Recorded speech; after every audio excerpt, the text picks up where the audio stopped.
by pushing the principles. We're only going to win by making better stuff. So, I mean, Nicholas, when you're talking to the Pi Army and they're vocal, are they vocal about decentralization or are they vocal about Pi?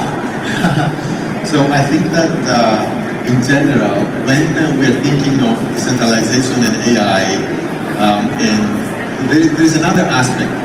There is, of course, the technical challenges and how we can embed this in technology, how we can do the training, how we can distribute the reports. But there's also the concept of value capture. So in a future where more and more work is done by agents and by AI, it is important to make sure that the value is not only captured by a few individuals or a few companies, and it can be captured by a large number of people. And that's where blockchain and our projects can come to play. And the founders of those projects and the people who are working on it need to come to think about how blockchain can help with value capture. So when we think of building an agentic strategy, what are the three things that you need to know in order to be successful?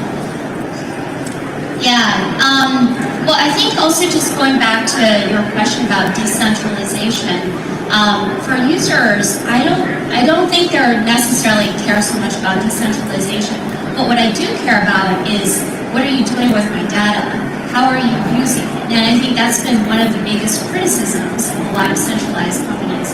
And there have been a lot of lawsuits as well in terms of taking user data and training models behind the scenes. Also, I would love to get rewarded if you're using something that I have produced or I've interacted with to train an agent that then comes back and targets itself as well. And I think that's really important for a lot of the different consumers out there. And then also in the centralized world, you are at the mercy of a lot of the pricing and rate limits. And for example, we were just about to launch our new testnet and featuring some of our partner agents, and a rate limit and pricing issue immediately came up from kind of the core foundation model. So I think those things are very important. But I still look at the fact that people are utilizing Spotify to listen to music, Netflix to watch videos, ChatGPT to their OpenAI, their conversations with an LLM.